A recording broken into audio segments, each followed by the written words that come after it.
Welcome to Therapist Uncensored. Building on decades of professional experience, this podcast tackles neurobiology, modern attachment, and more in an honest way that's helpful in healing humans.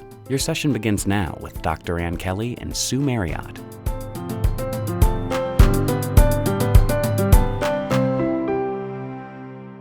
Hey everyone, this is Ann. Before we jump in, I want to take just a minute to mention several group opportunities, online virtual group opportunities that we have coming up and available for you all.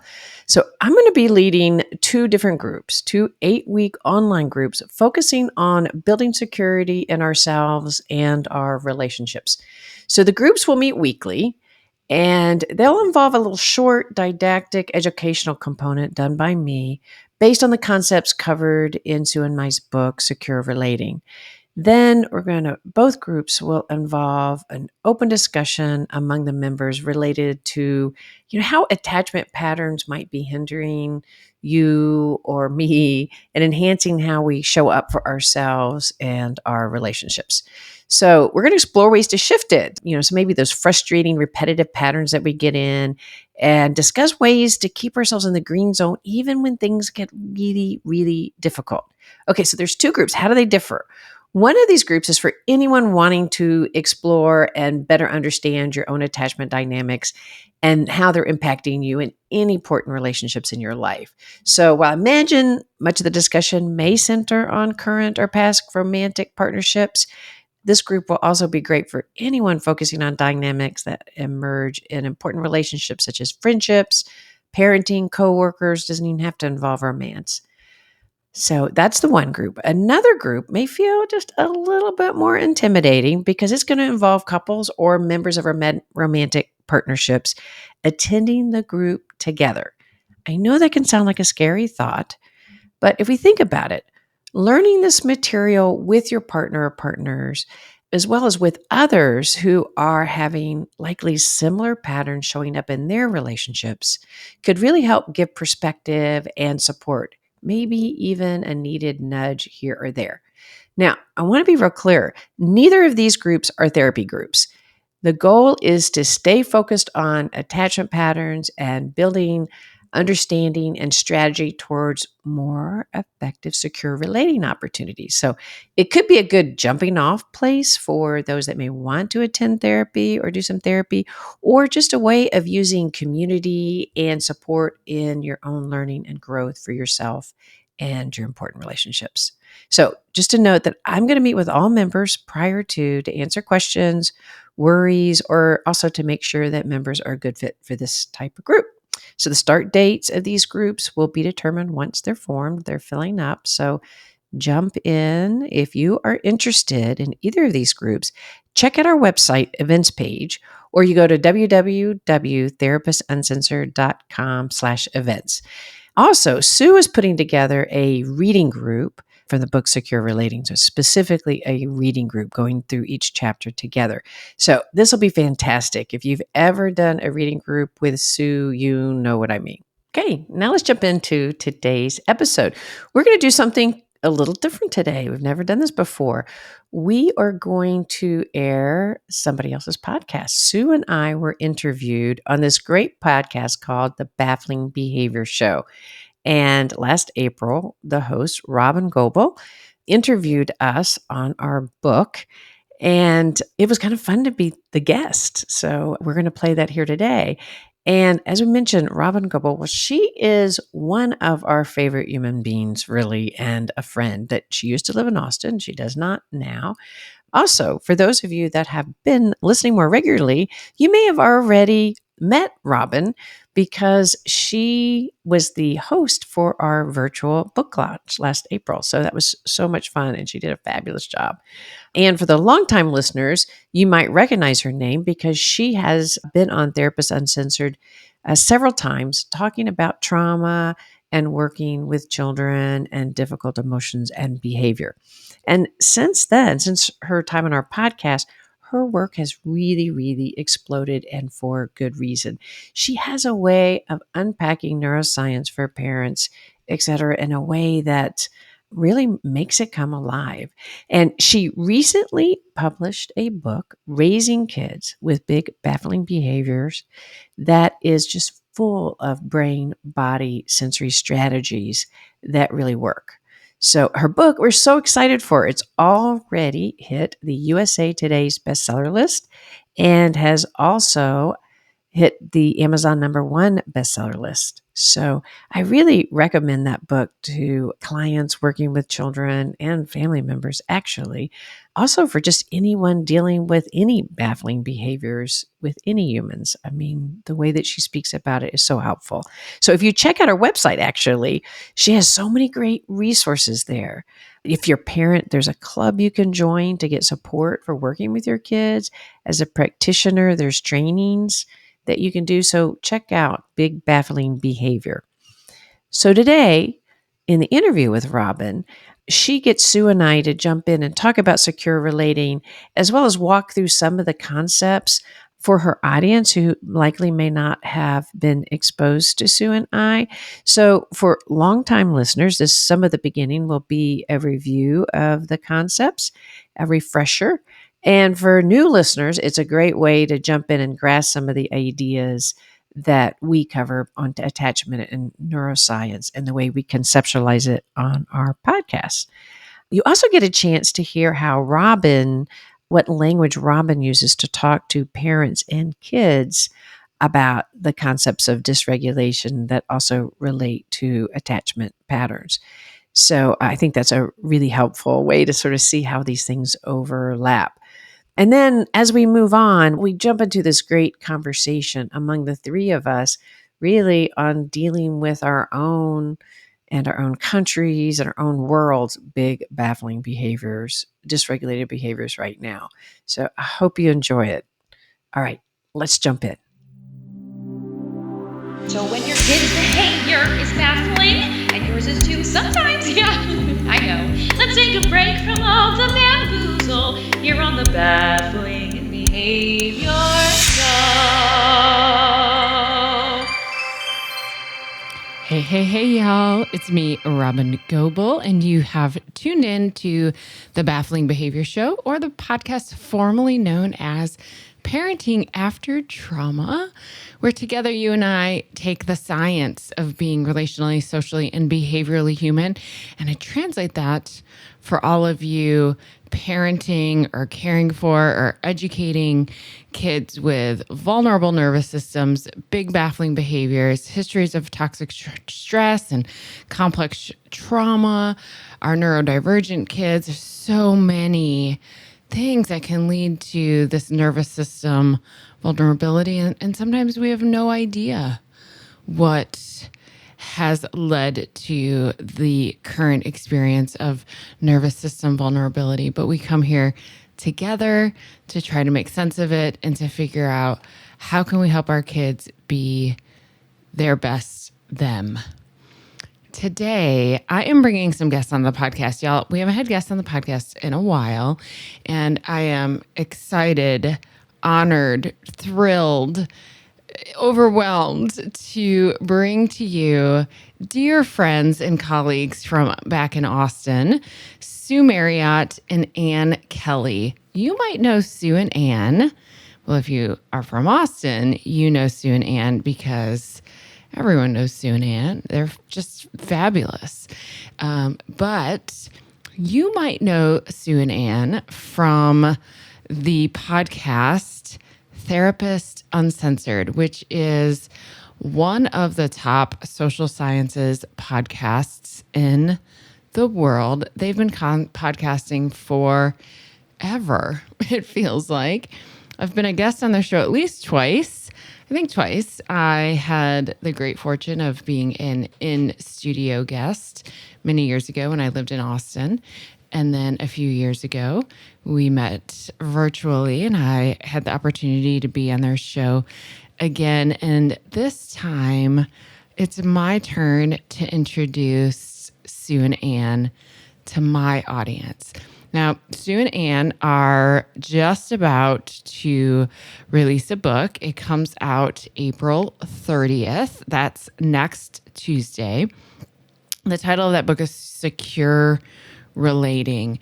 And besides just looking forward to getting together and chatting with Sue and Anne, the reason I really wanted to have them on the podcast and introduce them to y'all is that their ideas behind secure relating and focusing on the concepts of secure relating as opposed to focusing on secure attachment brings us so much hope. And I think it brings a lot of hope in our adult relationships and in our global community, which is what Sue and Anne tend to talk about most. But it brings us so much hope in our parenting relationships, and especially in parenting kids who are struggling and kids who are activating our own nervous systems. This idea of coming back to the now, to the moment, and thinking about our relating with them in this moment as opposed to focusing on our past and our histories, I just think is so powerful and full of so much hope. Plus, Sue and Anne are a blast. So I'm going to stop yabbering. And we're just going to get right to this episode. It's a long one, as guest interviews usually are, because I was just having such a wonderful time with Sue and Anne. I can't wait for you to meet them if you haven't already. This is a lovely conversation full of hope. All right, y'all, here's Sue and Anne. Sue, Anne, it is so fabulous to have you here with me today on the podcast and really just to have time to reconnect with one another. So thank you for being here today. We're so excited to be here. We have loved staying connected with you, and we'd love to be able to come on the show and talk more. And yeah, Robin, we have seen you grow and your material evolve. And I can't think of anybody that's doing, well, certainly exactly what you're doing with kids for parents, but especially being able to translate the science where it's so accessible. It's so incredible. So we just are huge fans. Yeah, thank you. I was saying before we recorded, y'all have been just so supportive of me in my career, man. We've known each other a long time. And it's always, definitely, you've always felt like folks who are kind of there and in my corner. And, you know, as I've grown up a little, right? Certainly have. Oh my gosh. Yeah, shifting into feeling more collegial. Yeah. Congratulations. It's wonderful. So, of course, I told everybody at the beginning that y'all are the hosts of Therapists Uncensored, which has been since when? 2015, 16? I think it is 2015. I think we're on our 9th year, isn't it? That's insane. That is wild. That is wild. All right, you two. So finally, you've put your noggins together and you're putting this new book out into the world, Secure Relating. And now when I say finally, I really mean that. Like, finally, we can have this. It has taken so long. It's been painful process. Oh, well, I don't mean it like that. I mean, like, on a selfish perspective, I mean, I finally get to have this thing I can have of yours. So Secure Relating. Let's just start there. Tell me about what you mean by that. Like, yeah, let's just start with secure relating. So Sue and I have been focused and love the research and the application of attachment in interpersonal neurobiology, just like you. We've been thinking and dreaming and talking about it. And where we landed with secure relating is it's the integration of all of that into being able to apply it into your everyday moments. Instead of thinking about just attachment and how we have been raised in our childhood and where we land now, we feel like the focus on being able to relate in the moment with one another in our best, most secure self, and to really focus on that helps us. It's just so hopeful and it's so doable, and none of us react perfectly, and we never live in our most secure selves. But our goal is to help people think about moment to moment ways that we can find our secure selves and relate in that moment to bring out more secure connections with those people in our lives, our children, Yeah. And yeah, one of the differences is a lot of times when people are familiar with attachment, you think of it in categories like I'm preoccupied, or I'm dismissing, or he's dismissing, or whoever. So the way that we're framing it up is more of like, ooh, I've dropped into a preoccupied moment or I've slid into a bit of an avoidant space. And the better we get at being able to sort of visualize what that looks like and know in our body when that happens. So, like when Ann and I are interacting, right? Like we do it on colors. So there's a spectrum, and in the middle, there's green. And as you slide more zipped up and withdrawn, you go blue, kind of down. And then as you get a little bit more activated, as you know, sympathetic, just activation, and you want to fix things and solve things and move towards it, then that's what we call that red, kind of like trending red. And so the idea is that not only can you get really good at noticing in any given moment where your activation is, hopefully, because the truth is when we're dysregulated, we don't know it. We think we're right. So as we get better at noticing that, then going back to Ann and I, like I can see it in her, and then I'm better able to know how to co-regulate, and she can see it in me. And rather than coming, if I'm in my turtle shell, rather than coming and like knocking on the shell and like, come out, she can be more skilled at like, okay, if Susan some level of threat, so I need to like watch my tone, you know what I mean? Make sure she doesn't feel trapped, kind of more of a seductive, hey, when you're ready, like a more gentle touch that will be very, very effective at helping me come back and get more socially engaged.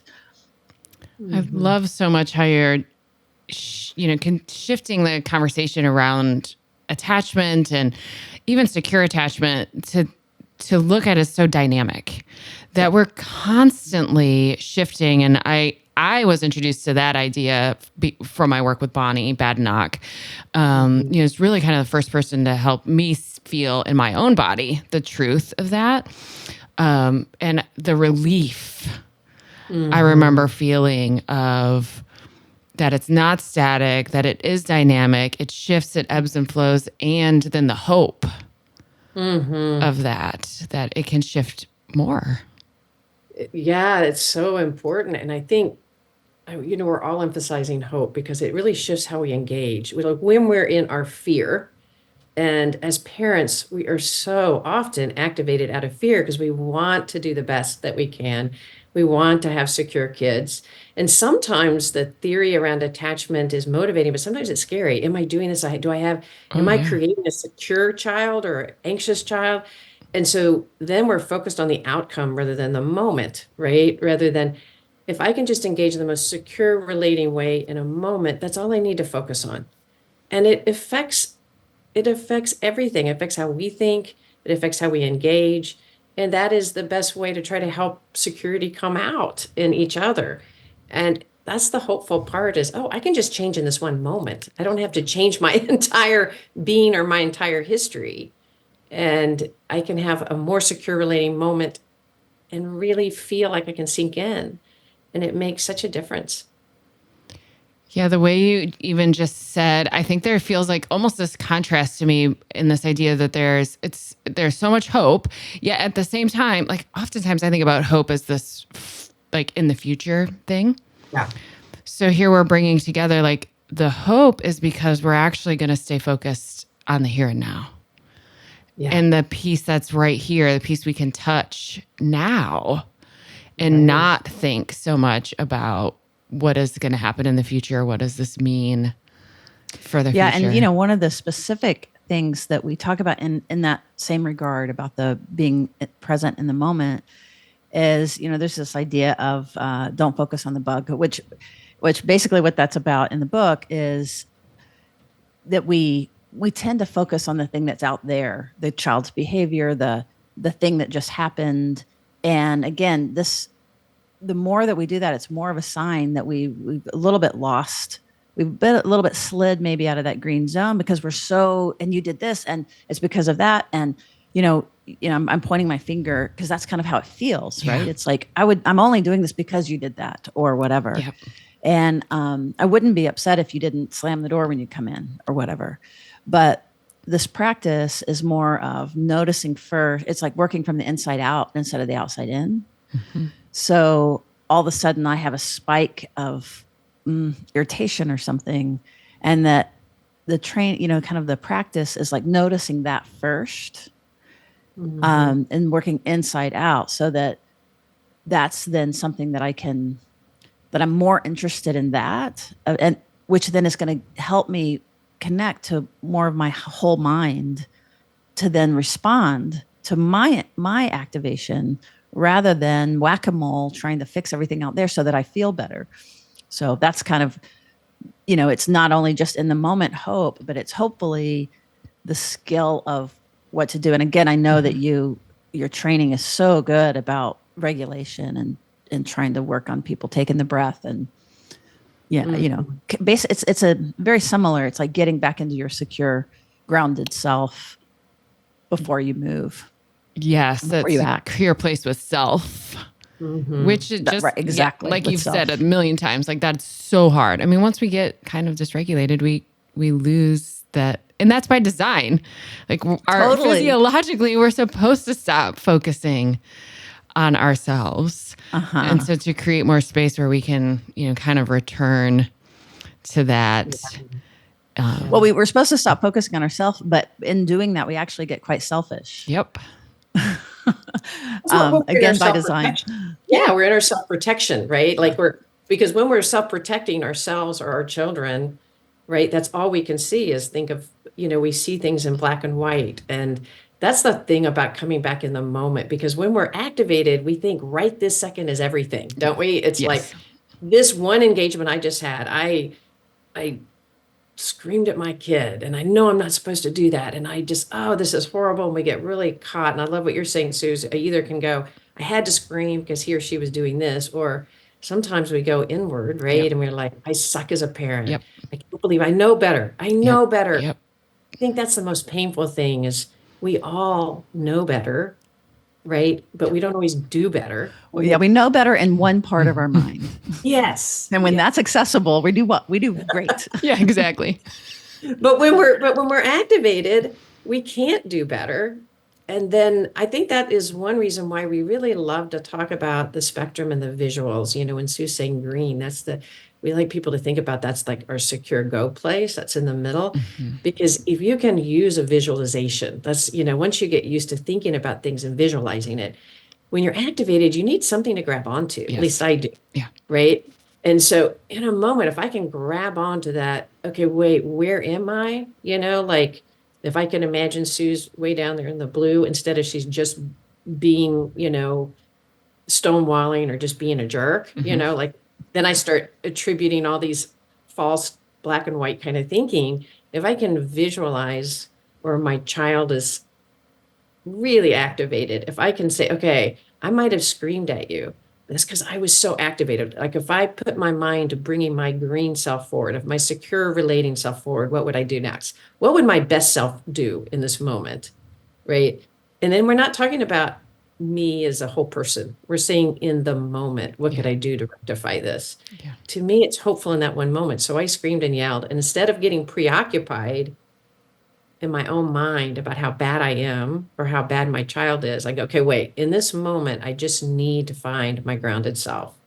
And we love to be able to visualize that. Okay, how could I move towards the green?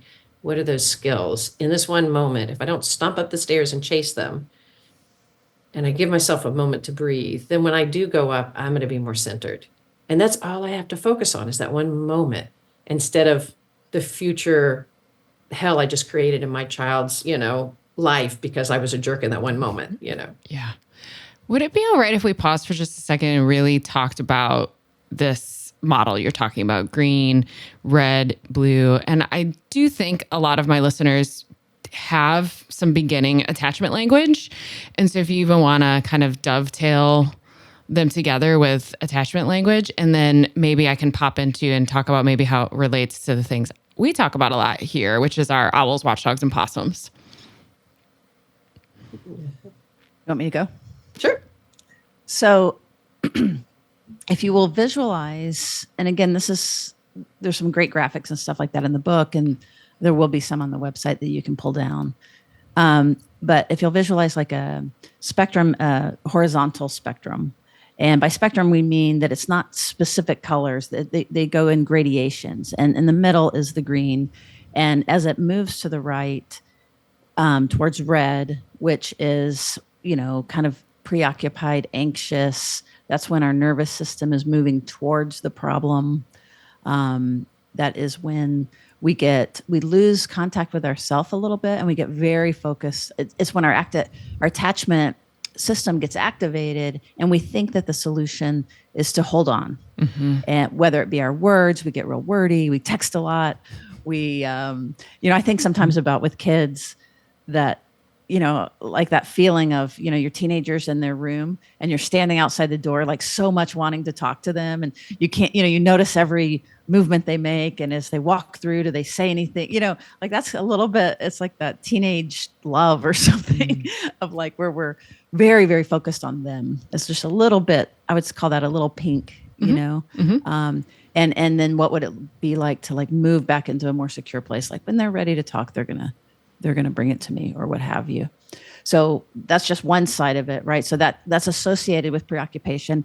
And there's another just about the model, the colors are about state, but then we also talk about maps, which are about trends. So that would be associated with internal working models. And one thing we haven't said yet, and Anna, if you'll do the other side of it, but one thing we haven't said yet is the wider picture where we also think about this related to culture and systems that create insecurity, so that we can pull back and look at like our whole community is dysregulated, which is causing us to be more polarized and see the other person as the opponent or opposite, or so we can even apply this to that wider lens. And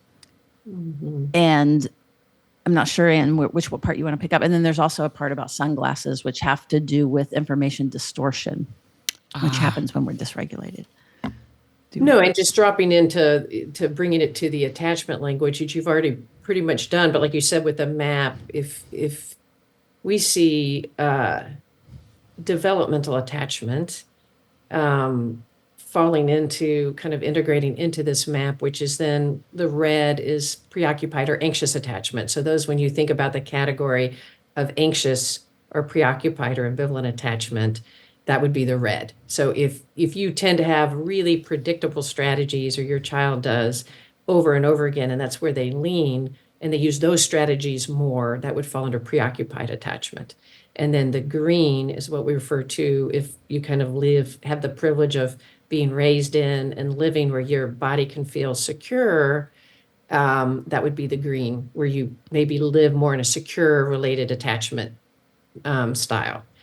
And then the other side, as you go blue, is more, it is more of a down regulation, more of a distancing from attachment related anxiety. They're overwhelming, and so we distance from it. And so that is more the blue we see more as dismissing attachment and avoidant attachment, I guess, depending on which one you're talking about. So, and as you lean blue, it's more of a activated way of, this is overwhelming to me, so I'm going to cut off my feelings and be very motivated to try to help get away and cut off feelings in other people or get away from them.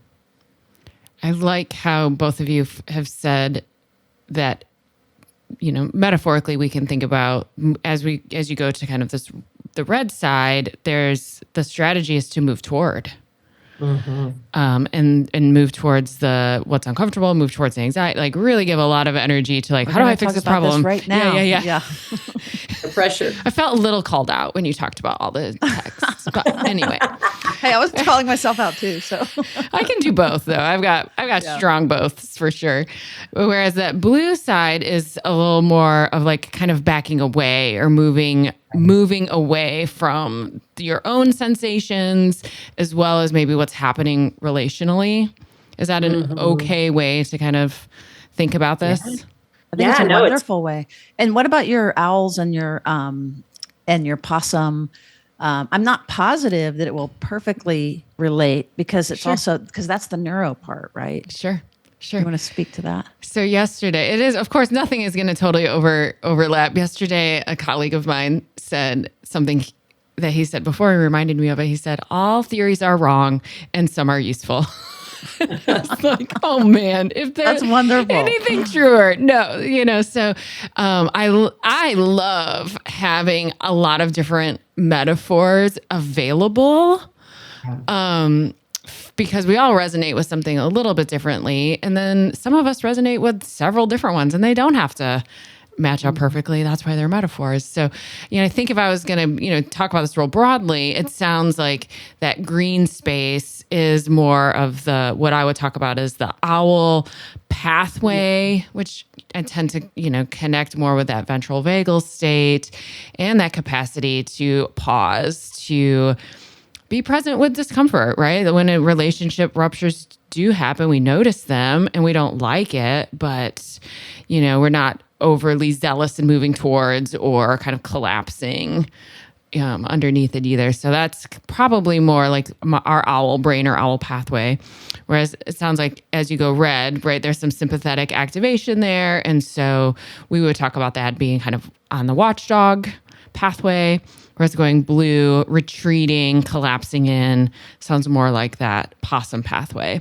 And I especially love so much how you talk about the gradients, right? That there's this fluidity and it's shifting back and it's shifting back and forth, and it's always shifting back and forth, because I talk about that a lot too. And we want to categorize it, we want to be like, well, my kid right now is in this one stage of watchdog. It's like, well, maybe in that exact moment. Sure. Right. Okay. But what about the next? And what happens next? And what happens after that? And what level of watchdog? Yeah. Right? Is it a Chihuahua? Yeah. You know what I mean? Yeah, exactly. or is it a sleeping dog with their ear kind of moving, Totally. tracking, right? Like all Yep. Yeah. Yes. So we have all that too. And that it's co-regulatory, right? Like, I think that's what's so important to get away from what categories, because sometimes we can look, as like you said, we could do both, right? And sometimes it gets confusing when you're thinking about attachment. Well, yeah, I'm definitely much more of a watchdog, but I definitely have my possum qualities, my more, dorsal vagal kind of going away, right? I have both of those, so it's confusing. Which one am I? And it's so co-regulatory, and what's happening in our moment right now and what's happened in our relationship over a period of time really can shift our map, right? We can be in one way with one relationship and then realize, God, I was always a watchdog, but now I'm in this really safe relationship, and I realize I get to live in my owl. I love the owl, right? Because your eyes are open, and you can hear discomfort, you can live with it. But if we think about it as co-regulatory, it makes so much sense why maybe your child's way out there in the moment, but how do I bring them back towards me rather than how do I change the overall disposition of our relationship? How do I act in this one moment? And to get back to the possum, I love that expression, because I think so often our society right now is really centered on the problem is if we're all activated, right? And I think that those that live in deactivated states sometimes get promoted in our society as being secure, being right? They're so wise because they don't get reactive, and we can mock emotions and say, really, to be an owl is to be all rational, right? To be in your wise self. And when you go over to the blue, you lose connection to the rich emotional experiences of the world. And I really love helping people recognize that that's actually very dysregulated. It is not only the one that's up there, the other parent going, if you would just be rational, could be very disconnected from the moment. And it's not like, oh, just to get really non-emotional is not the point. It's not actually a secure state. Because when we cut off from our emotions, we can't feel that we're actually threatened. Right. We think it's the other person pulling us. If they would just quit being so active, I would be fine. Right? Yes. If y'all would just it's my favorite dysregulated states for sure. if you just all calm down, we would be fine. It's the fact that you're activated is the whole problem. When it's like, no, it's usually the reds or the watchdogs that are bringing couples into therapy, and yet it is the best source and the one that sees the problem with the child, right? Sees that they need help. It's not an over activation. It's, oh, I might see it, but this whole being in the blue or the possum, to get in tune with your own need for those relationships and to get in tune with your own emotions is a real important goal. A really important goal. And I also can see, and I know y'all would say the exact same thing. I work with so many parents who they have really crashed onto that side of things because everything is just so much, right? Yeah. It's too much chaos. There's no co-regulation for them, either like relationally from just a partner or a friend, but also like socially and culturally. Like we don't support these families in the way that they really need and deserve.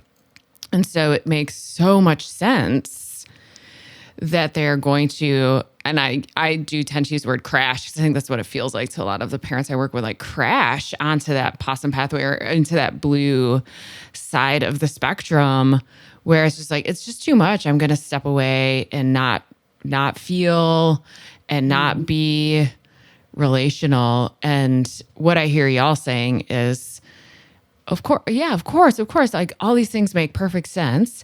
And if we can shift our goals away from how do we change that overall to can we be on the lookout for moments where it is safe enough to kind of shift more to that green space, even if it's just a moment.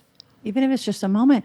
And I love, when you're talking about all the things that are happening, that's definitely another part of the model of really trying to bring attachment outside of just the intrapsychic and just the interpersonal and looking at, when you are marginalized and, I think about the trans laws in Texas. You're not paranoid, like that people are out there, Right. working to actively hurt your family. Hurt Like you. that's not a paranoid state. And how do you be secure when with racial violence, when you're poor, when you're chronically ill?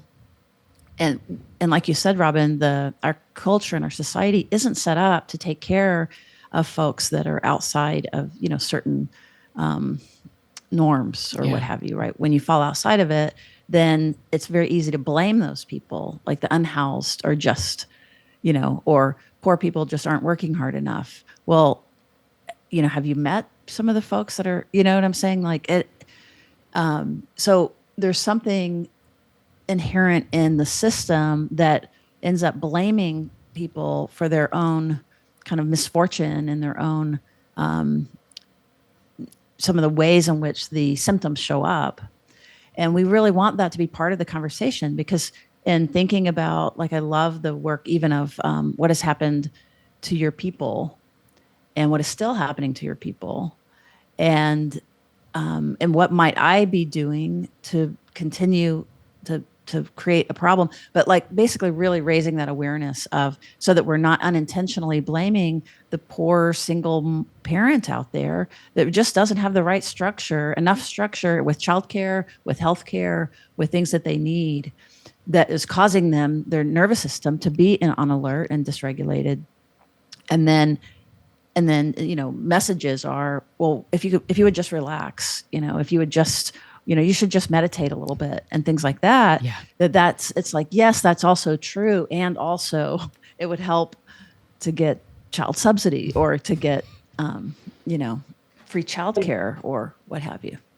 And to be able to take a moment, like even when we're talking about recognizing, you're talking about the possum and you've dropped there and you're right. So you're like, if you don't have resources and you're overwhelmed and you flop or you become a possum, to have the start with deep compassion, no matter where you land. I think the goal is to start, I'm over here for a reason, right? I am feeling exhausted. If your child is often screaming or having a problem, or there's just it's so painful that it's in your nervous system protecting you is why you're going to that possum place. It's not because you're lazy or not caring or that your child is too bad. It's that your nervous system is wanting to protect yourself. Right. Yeah, we say it's not you, it's your amygdala, or it's not me, it's my amygdala, or whatever. Yeah, it's just stopping to go, God, I'm right there. If I've collapsed, I can feel myself where I am and I've disconnected. What do I need to do to take care of myself? It's usually almost always the question, what do I need to center myself first before I can get back in there? And to think, oh, I don't have enough support. This is why I'm here. I need compassion. I've been carrying this load. My people have been carrying this load, and I don't have enough support for even daycare right now. And to just center on self compassion and like, okay, what do I need to do in the moment to help myself pick up and go a little bit closer to the green, not get over there and all of a sudden be in my best place. How could I just take a tiny step?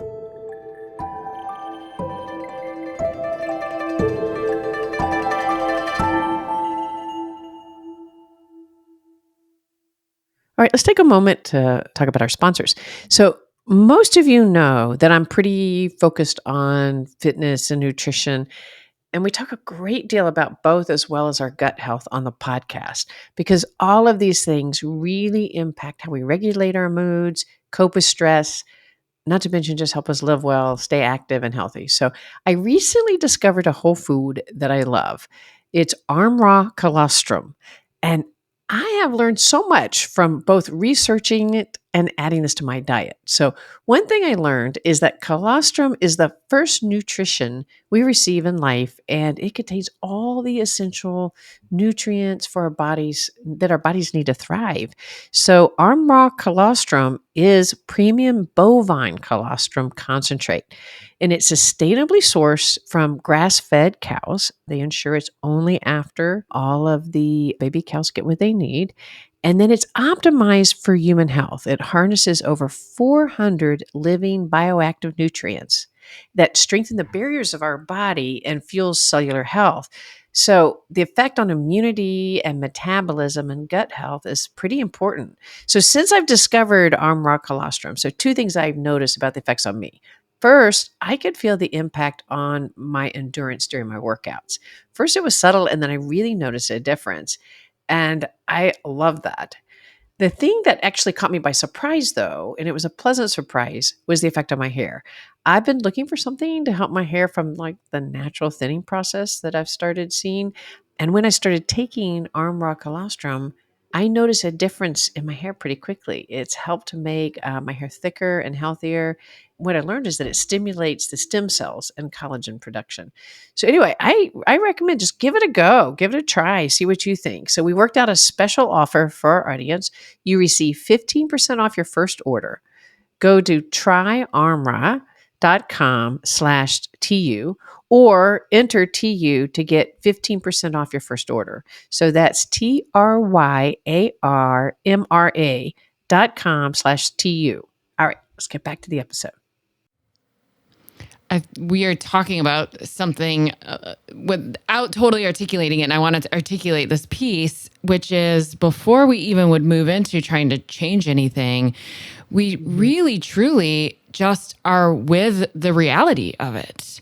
And I think that I experienced this. I assume you do as well, but I think that piece gets skipped over, especially by folks as they start to learn kind of the stuff that, we are talking about a lot. It's almost as if, well, because I know better, or because I shouldn't feel this way, or because I should have more compassion for myself or for other people, we kind of skip the place of just being with ourselves in the reality of like, this sucks. And it makes perfect sense that I feel this way. Of course I do. And we have to spend a moment there before we're going to shift. I think that's so important. And I think you're right. I think it's easy to skip over it. Partly because it's painful, like it's a vulnerable, it's a really vulnerable place. But, and then also what can come so quickly is that judgment or the self-loathing even, or, so it's like being with it with it's either objectivity, like sometimes I think of like a social scientist, but just notice, like take note, like mental notes. It's like, oh, when this happens, this like either something that neutral or hopefully with love and care and compassion, which is what, you guys are talking about, that so that it doesn't click us away from it, because that we're now all of a sudden beating ourselves up. It's more of like, yeah, whatever, like, this is awful. This is terrible. And I don't know what to do. And like, Yeah. because you're right, because just the act of noticing pulls you into a little bit of a higher brain state, and you have an observing part. And just that alone can take the wind out of the sails of whatever's happening. It's wonderful. Because it shifts your state. So I think you're right, though. I think that we could pay more attention as we talk about it too, about that's often skipped step of the like being with yourself in it, not moving, not trying to move the other person. It's good. And it can just be a micro moment. But I do think, just like you said, if it can feel really terrifying, like if I'm with myself in that moment, well, there's a whole lot of words I think that come next, but so often it's some version of, I'm going to get stuck there. Yeah. Yeah. Mm-hmm. Yeah. I would love to pull us actually a slightly different direction based on some of the things you were talking about. So we're talking about, you said, there's these ideas of, can we pull attachment out of like the personal and out of the intrapsychic and look at our systems? And I'm thinking about how when we start to use these compassionate metaphors, whether it be owls, watchdogs, possums, or green, red, blue, and we apply those models to systems, like we apply those models to systems and that are saying things like, unhoused folks, this is somehow their fault and their moral failing, right? That sure, maybe individuals are saying that, but really that's a system statement, right? And that led me to think about like the work that those of us who have so much more privilege, like the three of us sitting here, how we get to, I never want to ever ask victims to sit in a place of compassionate understanding to their perpetrators, but that we kind of get to do that. We get to look at the system and look at the system that's saying things like, well, for the families I work with, they've just got to figure this out. Or, oh my gosh, sometimes I hear things like, well, they're the ones who chose to adopt these kids, or they're the ones that somehow brought this situation upon themselves. They have to figure this out. So this is like, that's if we think about that from this, like shifting red as the system shifts red or the system shifts blue, those of us with the privilege and some power, that feels like it could ultimately, really shift the work that we're doing. I totally agree, Robin. And I feel like it's our job. Yeah. That it's our responsibility, because we can see it and we have a platform. And that's very much part of why we included it in the book. And even in how we define attachment now, the way that when we're talking about modern attachment, it includes structural systems, historical, cultural, socioeconomic, all, that's kind of the base of it. And then neurobiology, and then developmental attachment, and then internal working models, and then adult attachment, which is a different thing. And all of that is kind of collapsed into some of these images that we're talking about. So totally could not agree more. And it is helpful, even if you're in it, I think, when other people recognize it for you, again, it's one of those things that we might not can fix it in that moment, but when we put it in the context of like, no, the world, your metronome, I think about neurodiversity. You have a certain, I think of it like a metronome. Your metronome is just your metronome. It's perfect. Yeah. It's exactly what it should be. Yes. But the world's metronome is faster, or it's different. And it's hard. It's easy if you can't get on that freeway, that the people on the freeway think there's something wrong with you, and you think there's something wrong with you, when really what's wrong is that it's not a wide enough berth to hold all the different ways that people function in the world. Yeah. So that's another way of thinking of systems.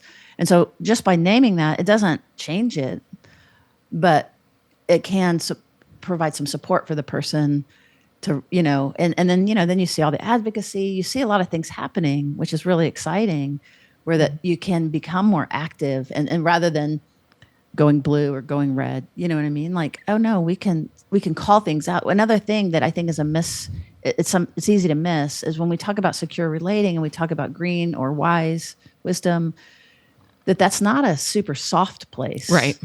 That's not nice. Right. Like, you can be so powerful. It is the most powerful kind of badass place to be able to make change and to do things.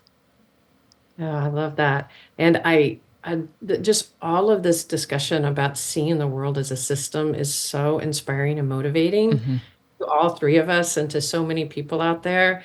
And, the title of our book, the rest of it is Secure Relating, Holding Your Own in an Insecure World.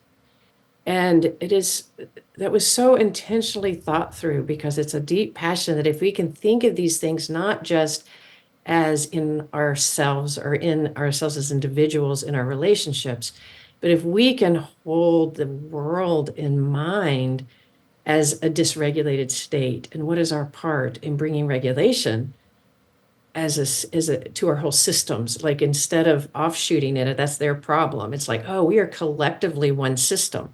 So if we are collectively one, we write in there, we're like in a collective amygdala hijack right now, right?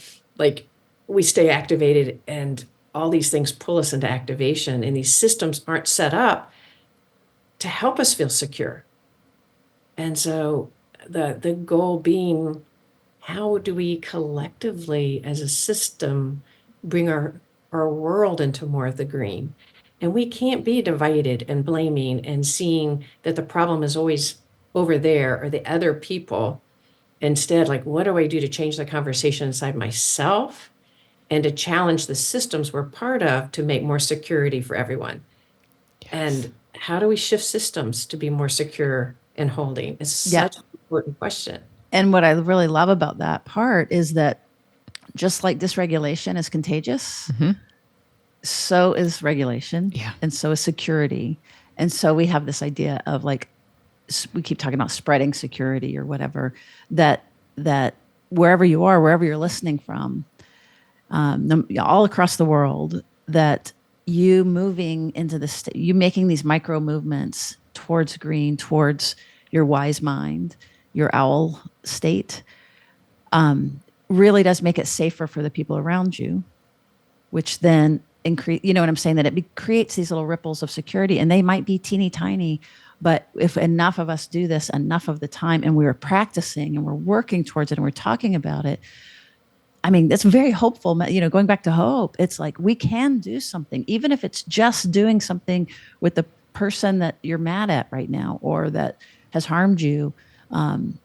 Like, those little micro things matter.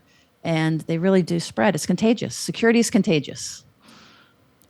In a couple of weeks, I'm going to train essentially child welfare workers. And so I'm working, I'm in the middle of working on that right now. And everything we're talking about is like, I'm going to go and be with these folks who are highly dysregulated, and they are part of the system, right? They're the ones out there working with the families, and they're on the front line, and they're going in and supporting families. They're themselves exceptionally dysregulated. Like, they often have moved so far away from green. Sometimes have lost a lot of compassion for families, which I say with, of course, zero judgment. Again, it's just I used to work. I was an investigator. Yeah, me I was too. an investigator. Me so too. You were too. Totally. High five on that. Yeah, it is. Yeah, yes, and that they're also working within systems themselves. Right? Whether that's their boss or the legislature or the government system, about what do we do? How do we support these folks? And looking at those systems, at how far away from green they have gotten. And then I'm just thinking about the role that I am so privileged to offer, right? To go in and to try to stay as green, as owl-brained as possible, and to see these folks like, well, of course, this is how you feel at work. And of course you're, fed up with these folks. And of course or whatever, they go, of course, shame or blame, one or the other. And, the opportunity again, that those of us with a little more privilege in different kind of ways can go in and see those bigger systems in this way and how much that matters. And how it will trickle. I mean, it matters to them. Like, they're human beings who deserve to have opportunity, kind of shift into that green space too. But then how that has the opportunity to shift down to, for me, it's for the parents that they're working with, that they're directly servicing, and then the kids of these parents. And I think we have to believe in the power of that. We have to, because how else could we keep doing this work? Well, and I think we should believe in it, and that we should spread it, because I think it's real. Yeah. But you're right. I think that we do have to kind of protect that hopefulness. Yeah. For sure. And, it makes me think of, golly, teachers. Yes. All these people on the front lines with these kids and these parents. So what a wonderful opportunity to get to go talk to those frontline workers that make such a big difference. Oh, God, that's so smart. So I'm glad whoever brought you. It sounds brilliant. Well, and even just what you said about teachers, but like the moments matter. Yeah. And I was talking to educators last night, and they're like, but what do we do? And I was like, listen, the thing is like, neither you or I can answer that question, because what you need needs to be provided from your administration and provided from the system. And you and I don't have the power to do that. So that question you're asking me is actually unsolvable. Let's talk about what we can do. Right. And in these moments, can there be one more moment tomorrow in your day of, being secure with ourselves, or maybe offering that to someone else? And then can that be enough?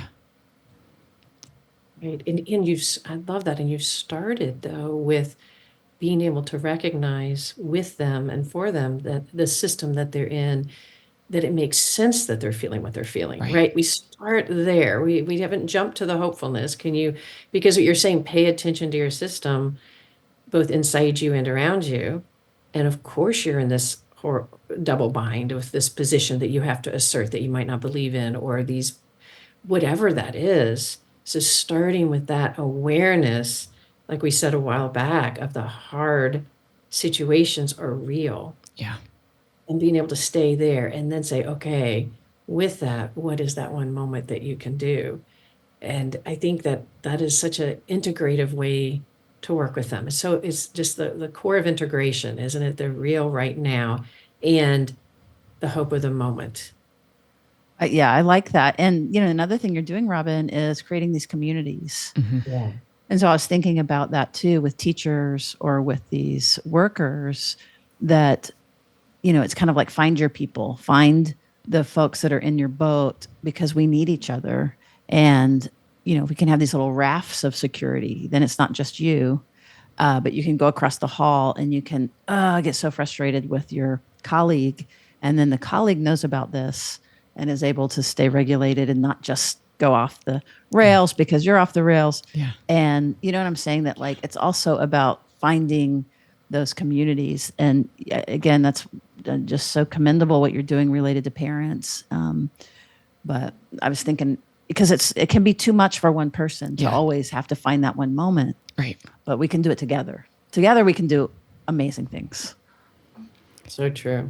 And not to be afraid to do the identifying and the articulation of what is hard or what is, in some ways impossible. And to bring this kind of back to parents, the secure relating idea of secure relating to yourself.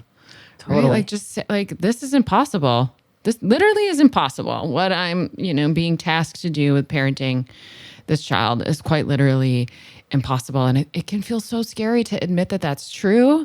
Like, that's the path towards hopelessness, but it's actually not. Mm-hmm. Mm-hmm. And by you doing that to yourself, like, then you are taking care of the part of you that wants to collapse, or that, that needs the care. So I love the idea of secure relating with yourself. That, just like when Anne was talking about earlier, like if we yell or if we do the thing, secure relating with ourselves is, we're coming in and consulting with ourselves with care and compassion. And what a one, a lot of times, honestly, it's a lot easier to securely relate with other people than it is with ourselves. So, absolutely. I really, I love that concept, and it's hard. It's challenging. It's really hard. I assume that's what I've never actually led group therapy or actually even been in it. I'm so sorry to admit that out loud. But this is what group therapy is in some ways, I'm so sure. And that's what I've had in mind when I created the club was this way of it is easier to be in relationship with other people this way. So if we bring a group together where that's sort of the explicit purpose, that means everybody's receiving that from each other. And eventually that kind of makes a new map of how you could be that way with yourself. That's so and group, that is my jam right there. And it is one of the most powerful. If there's, if you have listeners that have access to something like that, I am telling you, I think it's more powerful than individual therapy. Because we're born into groups, we work in groups, we live in groups, and individual therapy is beautiful and wonderful, but it's, we are both here for you, which is it's not really real life. Yeah.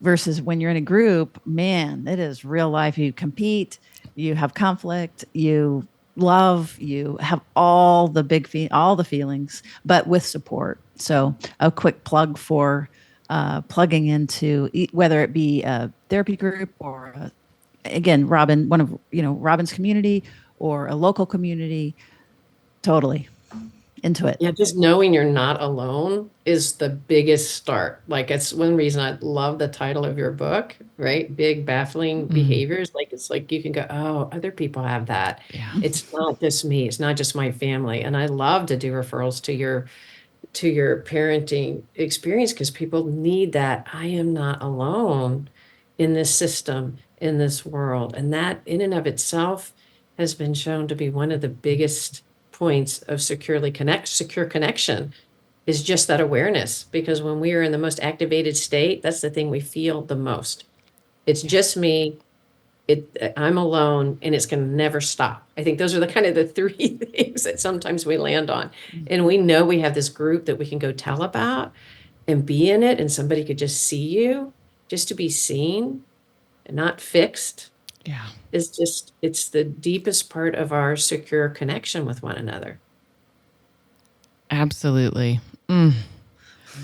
Well, Sue and Anne, this has been so fun. Thank you. Thank you for the work that you do in the world, which is remarkable. It's life-changing for folks. It's been life-changing for me. Thank you for your friendship and just for our collegial relationship and, the fact that we've been able to maintain it over all these years. Thank you. It's been so fun. Thank you. I've loved being on here with you. Totally grateful. Really, really appreciate you stepping up for us.